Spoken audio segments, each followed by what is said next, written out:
Hey everyone, welcome back to week 2. I'm going through my measurement update over the last week, and today I actually want to go through a few insights that I've had throughout the week based on my measurements as well, and see what I can learn from what either happened or did not happen. So let's just dive right into the measurements. Starting from the top, nothing big changing. In fact, I'm just going to skim over a few of them and give you the gist of what changed. You can see the picture up above.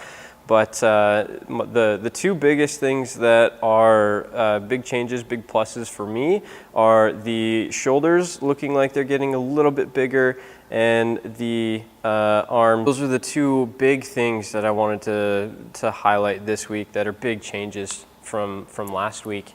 As well as I wanted to note the change in scale weight compared to body fat percentage, which remained fairly similar. There wasn't much change there, but down 2 pounds-ish, which is still pretty good, but again, not ridiculous change. But why I think some of those changes are happening, especially on the measurement side, like the tape measurements I mean, is just been more consistency in the gym, which I think the more that you train, obviously the bigger the muscle size will get. But for me personally, it's mostly been about the consistency, which is I've been more consistent over the last 2 weeks than I have for the last 2 months. And so just that consistent exposure or stimulus to the muscles is creating a change. Why I didn't see that in week 1 was there just wasn't enough exposures to resistance training, that the muscle wasn't doing anything, the muscle wasn't changing. Whereas now we're starting to actually see that come into play, where the muscle's adapting to the stimulus that I've been providing, which is feeling great. And I'm really enjoying it so far. Now, let's look into some of the other more subjective insights that I've had this week, starting with the consistency. Like I said, I've been more consistent in the last 2 weeks than I have for a long while now, and that's playing out in my physical, how I'm feeling and how my measurements are changing, but also in my own headspace, where I'm not giving it 110% every time I walk into the gym and train. In fact, I think that's been a big factor in why I'm improving.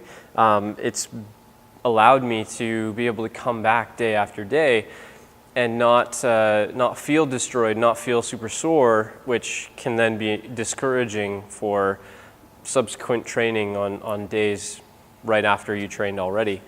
And I think that's been a big help, big factor in why I have been consistent. It's been a good mind game for me. So secondly, I think talking about some of my goals in a more specific manner will help you guys also see what I'm working on, and why I'm choosing those. So right out of the gate, more consistency in the gym, which I've been doing quite well. I've been here at least 3 days a week, and some extra stuff on top of that. So I'm actively training 3 days a week plus some extra. So consistency there is huge. Secondly, being more consistent with my nutritional habits, and those vary from within 2 week periods. And so previously it's just been to focus on eating slower and eating to 80% full. And those two are really impactful for me. I found in the past, I just tend to eat too fast or too much, and in most cases, both at the same time. So focusing on that has been helpful so far. Now we're going to be shifting into focusing more on specific carbohydrates that are a part of my diet that can help fuel me without leading to a big spike of energy and then a huge crash afterwards. And that's going to be my next focus for the next 2 weeks. Along with that, proper meal planning ahead of time, so I'm not scrounging for food and making poor decisions. thereafter. And so if I'm more prepared, obviously it's food that's ready to go versus, oh, I have to stop here and get something else that would be a worse choice or whatever. So those are the big things that I'm focusing on. So I think in a later video I'm going to go into more detail on that, but for now I'm just hitting those check boxes on a weekly and on a daily basis. That's all I had for you guys today. Thanks for sticking around. I will catch you guys next week when we do all of this all over again. See ya.